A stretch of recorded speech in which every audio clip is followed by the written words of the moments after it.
All right, a couple of items for you, and then I will be happy to take your questions.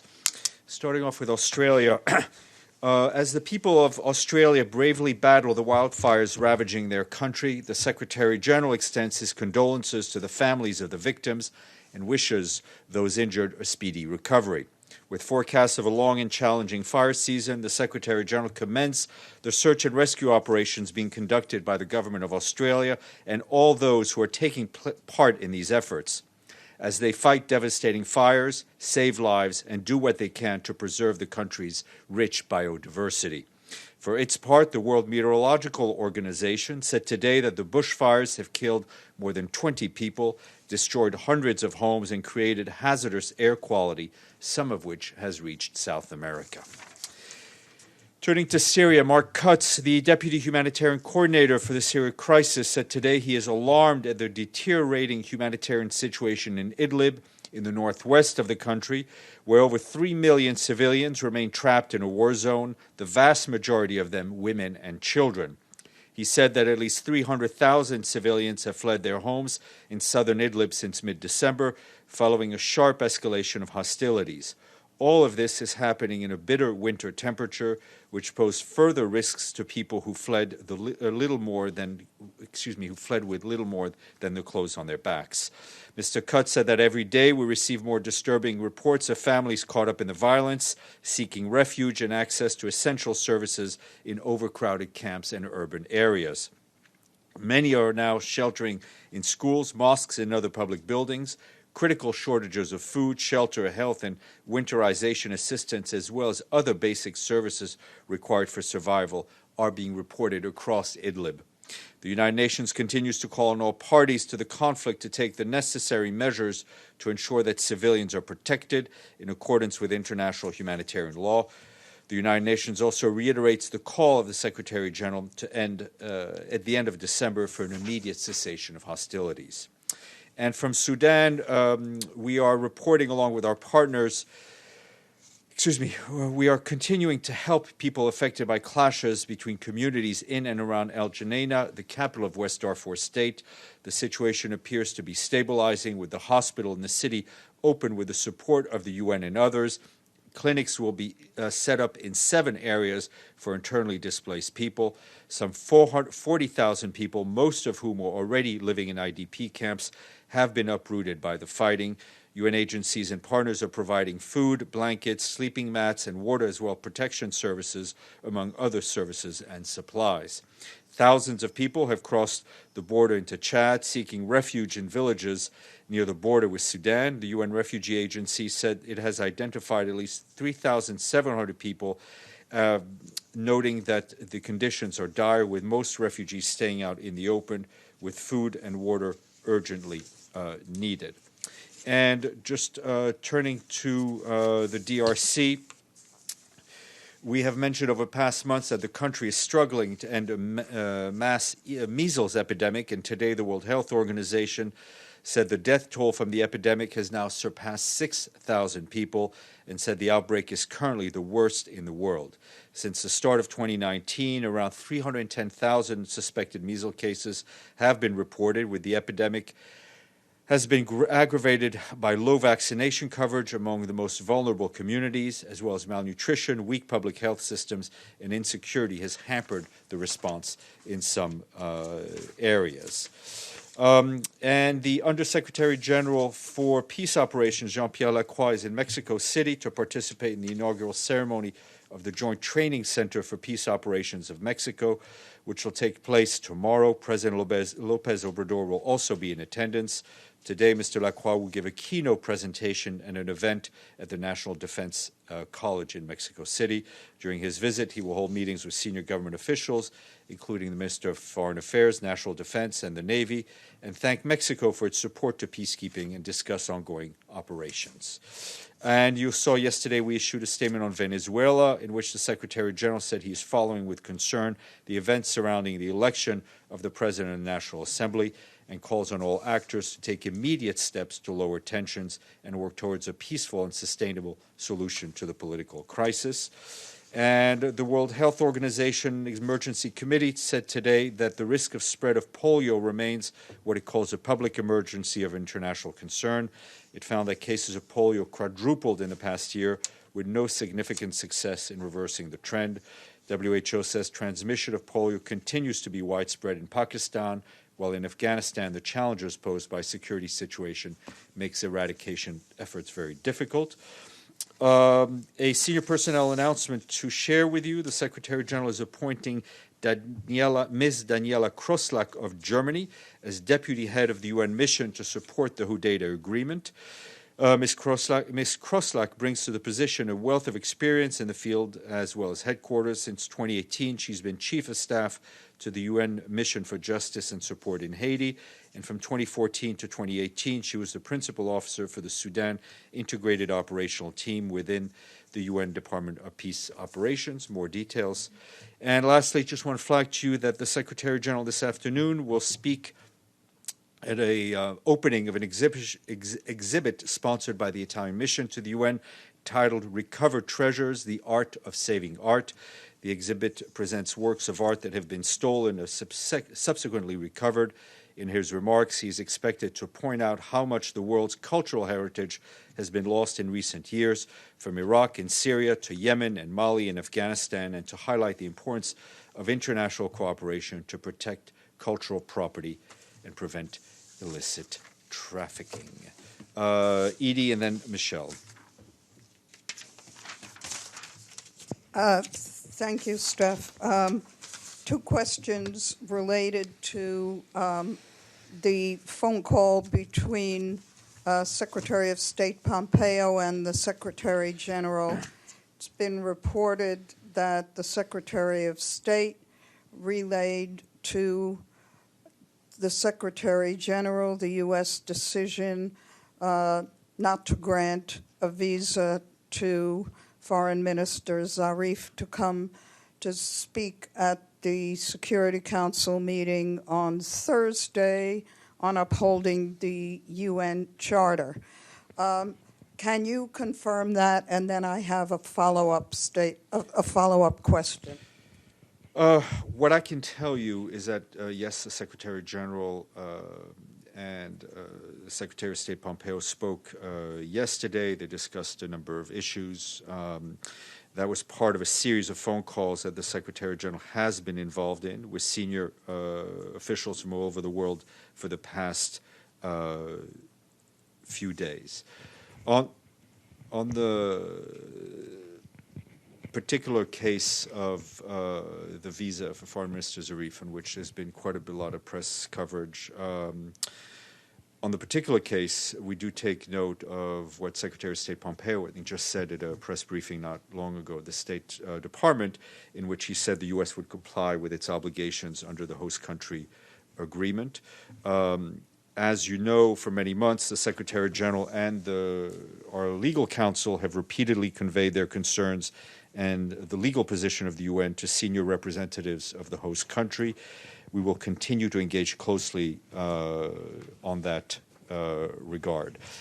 As for the specific status of Mr. Zarif's visa, I think that's a question best addressed to the Iranian Permanent Mission and to the mission of the United States. My follow-up question is, having read the 1947 agreement between the United States and the United Nations this morning, Section 11 says the federal, state, or local authorities of the United States shall not impose any impediments to transit to or from the headquarters district of basically government officials, number one, representatives of member states. It also states that when visas are required for persons referred to in that section, they shall be granted without charge and as promptly as possible. What is the Secretary General's comment in relation to the denial of a visa to Foreign Minister We Zarif? believe that the host country agreement, including the paragraph that you shared with us, needs to be upheld. That is our position. That is the principal position, and that's one we have conveyed numerous times. Again, I'm not privy to the exact status of that visa request. That's a question only the U.S. and the two relevant permanent missions can answer. Michelle. Thanks, Steph. On the same issue, Foreign Minister Zarif said this morning, he said, what we know is the U.S. In the call yesterday that Pompeo had with Guterres, that Pompeo said, we did not have time to issue a visa for Zarif and we will not issue a visa. The Secretary General responded by saying that it is Iran's right to take part in the Security Council session. Is that an accurate readout of what happened? Our position, the Secretary General's position, is that the host country agreement should be upheld. And as I said, whether it's the Secretary General, the Legal Council, we have made that position clear over the last few months where they've been in a series of cases. I'm not going to get into the details of the phone call. So just a quick follow-up to what Edie was saying about what's actually in the agreement. Does the Secretary General believe there is some sort of caveat in there that allows the United States to do this? The agreement, I think, is pretty specific, and it stands, and we believe it should be upheld. I'm not going to get into an analysis of it, but I think it's a public document, and you can quote from it and read from it as well. And what communication has there been between the UN and Iran on this issue? What I will tell you is that the Secretary General, as he said himself, has been making a series of phone calls, given the current ongoing crisis. He spoke to Foreign Minister Zarif on Friday. He has not spoken to him since then. However, the Iranian permanent mission did contact the Secretary General's office yesterday afternoon and spoke to a senior member of the Secretary General's office yesterday afternoon. Linda, and then Mike. Thank you, Steph. Apropos of the same issue. Regarding the host country agreement, does the SG believe that a foreign diplomat has the right? I mean, the agreement says, I gather, that a foreign diplomat can come to and attend UN meetings. My question is there any position about how long these foreign diplomats can stay in New York? Can they just stay the month, go to a spa? Can they go, you know what I mean? Do they have to leave within 10 hours of the meeting? No, I don't.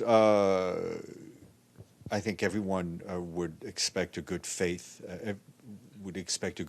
interpretation and reading of the host country agreement by every party involved. Mr. Hanna. Foreign Minister Zarif says that he did apply for a visa weeks ago, but he hasn't been informed whether or not he got it. The U.S. is not saying that they've refused the visa. As the host for this meeting, is there any way in which the UN can try and involve itself in easing this logistical logjam? I wish I could bring clarity to a situation which is unclear, and I can't. The responsibility to apply for a visa is by the requesting permanent mission. The responsibility to issue the visa is by the host country, if a meeting's happening here, it's the U.S., or in Geneva, or it would be Switzerland, or in Nairobi, it would be Kenya. We are not involved in the processing of these things. We've been around for 75 years.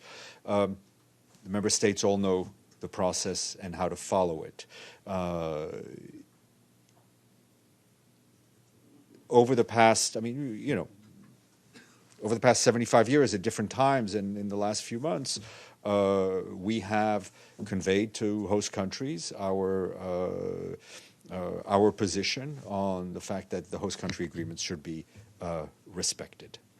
Mr. Avni, and then we'll go back to the left. So here's what I don't understand. I mean, I understand that you're saying that it's up to the visa applicant and the country and the host country to answer our questions, but there was a frenzy of phone calls to the Secretary General. Has the U.S. communicated to Guterres whether or not it will grant a visa to Zarif? I will not get into the detail of the phone call. It's a simple question. It's I'm not a I'm not, detail. I'm I not mean, arguing the it's- simplicity of your question. I'm just trying to underscore the complexity of my answer. And my answer stands. Yes, Errol. Yeah. As a matter of fact, I'm going to be a devil's advocate again. I mean, to Mr. Avni. I don't think Mr. Avni needs a devil's advocate. That's what he tried very best. And what I'm saying here, I mean, to put it very bluntly, since we are trying to write a story, and this is all about whether the Secretary General was a good facilitator, as one would expect from him to be, and to ease, as colleagues said, this procedure. Did he actually say to Mr. Pompeo, hey, Mike, let's don't fool each other. Try to give him a visa even in the airport in JFK in New York. It could be a solution. The Secretary General and his legal counsel have repeatedly shared their belief that the host country agreement needs to be respected, and we will continue to do that. As you put it, the facilitator is not the actor. Okay, so our position has been made clear, and I will leave it at that. But did he ask him? I will not get into the phone call. As I've said, Why? as we've said, repeat. I mean, you've actually been here, Errol, in this room, and I've no doubt you've paid attention, right? That we have said these things in the last few weeks, in December, when these issues have already arisen. The situation is unchanged in terms of our position. Yes. No.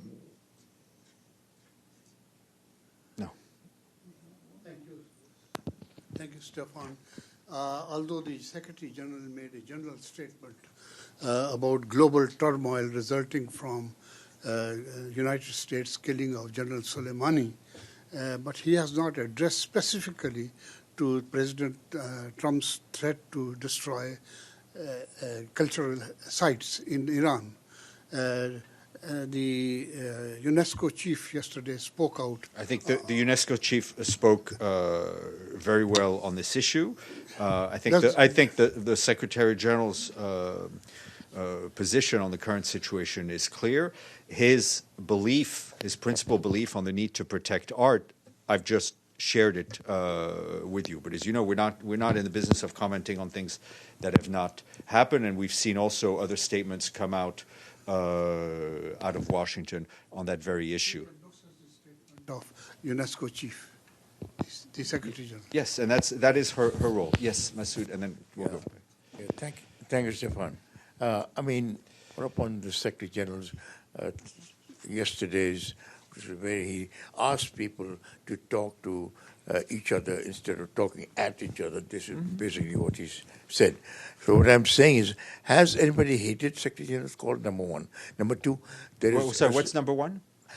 Has anybody heeded Secretary General's call to talk to each other? It doesn't seem to be that way. The other one thing is that there is a situation. When is the Secretary General going to be more proactive? Meaning thereby, there's certain crises which are absolutely going out of control, and he should move. I mean, I think he should move either to go to Tehran or to go to India in case of the situation in Kashmir. So when is he going to be proactive? The Secretary General has literally had his phone glued to his ear for the last few days, right? He is, as he put it, he is in discussions with world leaders. He gave you, I think, very clearly what his message was to them. Whether or not those people are speaking to each other, you'd have to ask them. I think this kind of involvement that he has is exactly what he should be doing. Grand gestures and travels that may not, that will be good for headlines but not good for substance is really of no interest to him. But in this case, other question that I asked was about Kashmir, where people have been incarcerated for more than a year. On the issue of Kashmir, and And you have said I it feel so many times. like a broken record, though nobody uses records anymore. But But the I'd Secretary like you to General has repair that raised record the and- issue repeatedly with the Prime Minister of Pakistan and with the Prime Minister of India. Signora Presidente. Grazie. Couple of things. So on Iran, if the situation remains unchanged and Foreign Minister Zarif will not come to the UN, the SG is planning to raise the question to the U.S. officials, to the U.S. Department of State. We remain very much in touch with the Department of State. Okay. Another thing on... And the Secretary General will address that meeting on Thursday, yeah. just to be clear. Okay. The Secretary SG. General, Mr. Guterres. And the SG has any comment on the last development of the situation in Libya, which is getting worse and worse? We're obviously... I think Mr. Salameh was very eloquent and very passionate yesterday in his message to the international community to leave the Libyans alone, leave Libya alone, and focus on the people. In terms of the situation in Sirte, our humanitarian colleagues tell us that as of this morning, no major civilian displacements has been recorded following the announcement by the LNA of its territorial advances in Sirte. We are continuing to monitor developments in the area and continue to remind all parties of their obligations under international humanitarian law to protect civilians and civilian infrastructure. Aid workers continue to provide assistance to people impacted by the conflict in and around Tripoli as well as other parts of the country. Humanitarian operations reached more than 400,000 people with assistance in 2019, and we estimate that 900,000 people will be in need of humanitarian assistance in Libya next year. And also, just to give you an example of the impact of the continuing and escalating violence, in and around Tripoli, 5 schools have been destroyed, and over 200 schools have closed their doors, depriving 115,000 children of their right to learn. This is since the beginning of this latest round of conflict last year.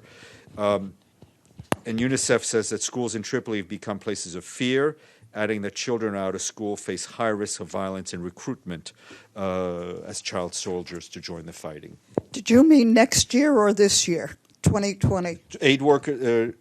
900. We already are in 2020, aren't we? So let's focus on 2020. Yes, aid workers will estimate 900,000 people will be in need of humanitarian assistance in Libya this year, which is 2020. Stefano. Yes, it's a kind of a follow-up. Yesterday on his speech, the Secretary General told us about the world situation, but he never mentioned countries, especially never mentioned United States, President Trump, or Iran. Does mean that this was because the Secretary General wanted to say that the situation is not only about Iran and United States, but also, for example, Libya and so on, or because for other reasons he didn't mention those countries? There is currently in the general area of the Gulf, there are a number of parties involved, and the Secretary General's message of de-escalation, need for dialogue is to all involved, and all those who have an influence over those parties. The situation in Libya is also of great concern to him, and of the increased involvement not only of parties on the ground, but those who have an influence over them, and I think Mr. Salameh spoke to that as well. Yep. Thank you, Stéphane. Navigating between simplicity and complexity, you said that the Secretary General and your position is that the host country needs to uphold its obligations under the chart. Mm-hmm. Has the Secretary General conveyed that to the United States within the last 24 hours, and if so, through what channels? That is a message that has been repeatedly conveyed. Through what channels? Phone and in-person conversations. Yes. First follow-up. So you were the issue of the visas and the denial is an old issue, and it's happened in the past, in last decades, several times, and in the last 2 years or a year and a half, a lot. So you were saying that you conveyed the message several times to the U.S. officials, etc. But which practical steps are you taking other than expressing your opinion to the Americans? Which other steps? There were some suggestions from the Russians and others to move some meetings to other UN headquarters, to offices, to make it possible to others to attend. The location of a meeting is up to the organizers of the meeting, whether it's a General Assembly Committee meeting, Security Council, ECOSOC, whatever legislative body is having a meeting. That's an issue for member states themselves to decide. But are you taking other steps than just expressing your disappointment? Our role is to uphold the Charter, to uphold and to encourage member states to uphold the Charter, which is a responsibility, to uphold the agreements they have signed for all the countries that host UN facilities. I would also refer back to what we heard Secretary Pompeo say earlier today. But the practicality of visa delivery is in the hands of a host country. On Libya. Yeah. So, on Libya. Yep. So Mr. Salami was talking yesterday about the Berlin conference, and he was not sure if it's going to take place by the end of the month or not, or at all. To which extent are you involved, or are you thinking about, or are you supposed to be part of the Berlin conference? conference? Mr. Salame and both Mr. Salame and the Secretary General have been involved with various parties, including the German government. Ben. Yeah, just referring back to you said what Secretary of State Pompeo said. He also said the U.S. continues to abide by the headquarters agreement. Are you saying the U.S. is not abiding by it? No, it's not what I'm saying. Pam? What are you saying? What I'm saying is that first of all, that it is not for me to announce what the status is of an individual visa, because we're not the ones delivering it. Okay, I'm saying, and we have repeatedly, as I've said here, made our concerns known to the host country. Pam. Steph, just to beat this question down, it's not the question that's being beaten down.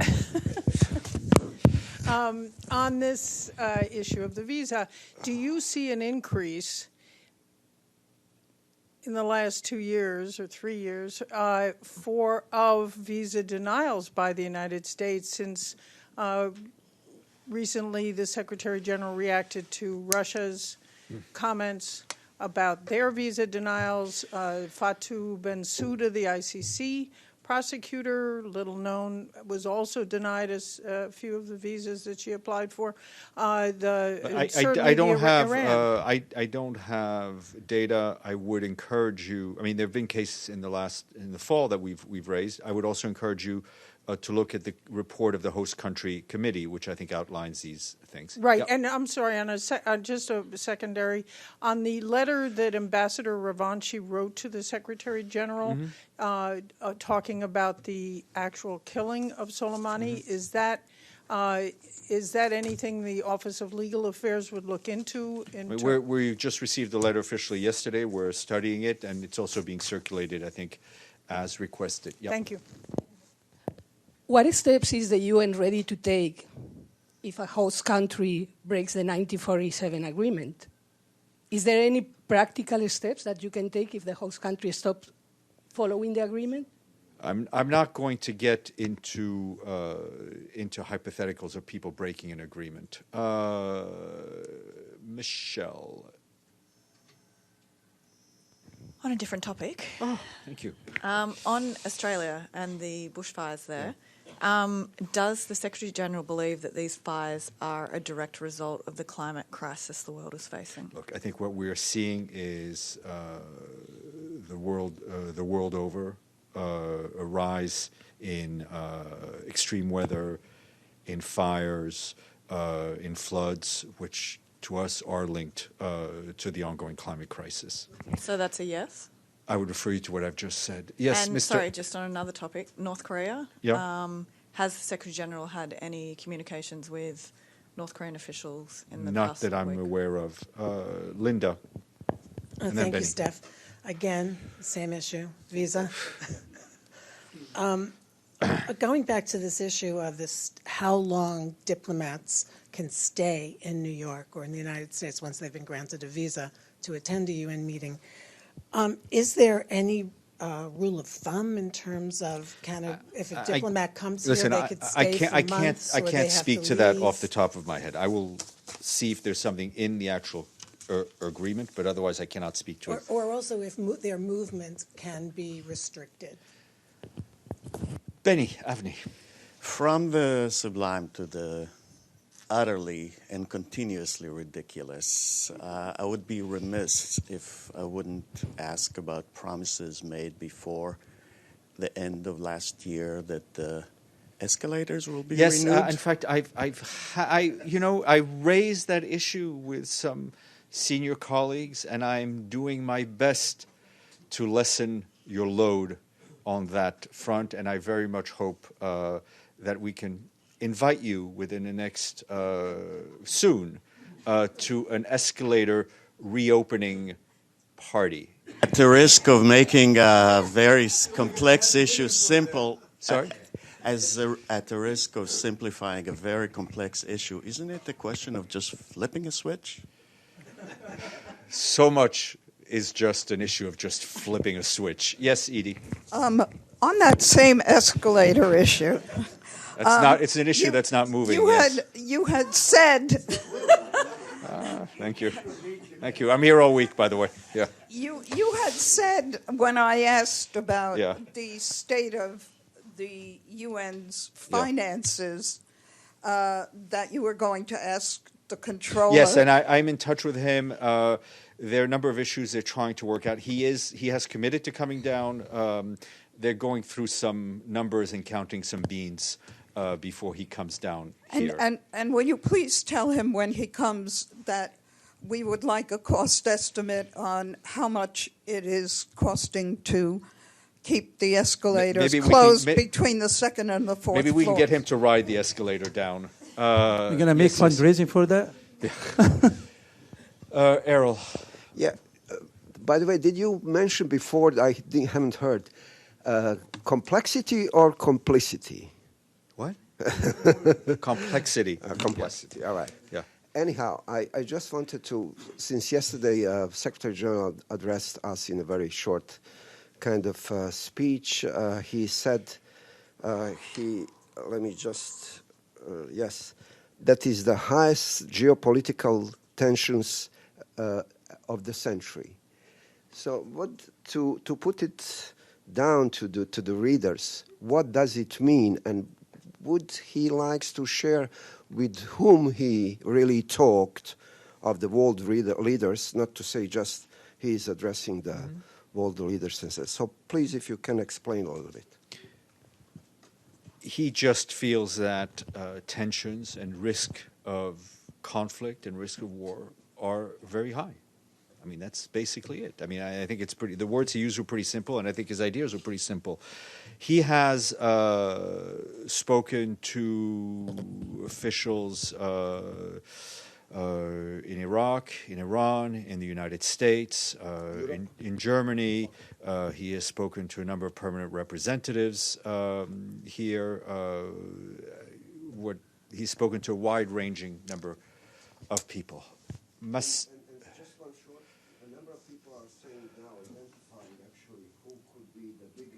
Of the world peace, even naming and blaming and shaming the country. Would the Secretary General move that in that direction? I think you can answer that question for yourself. Masood and then Pam. Yeah.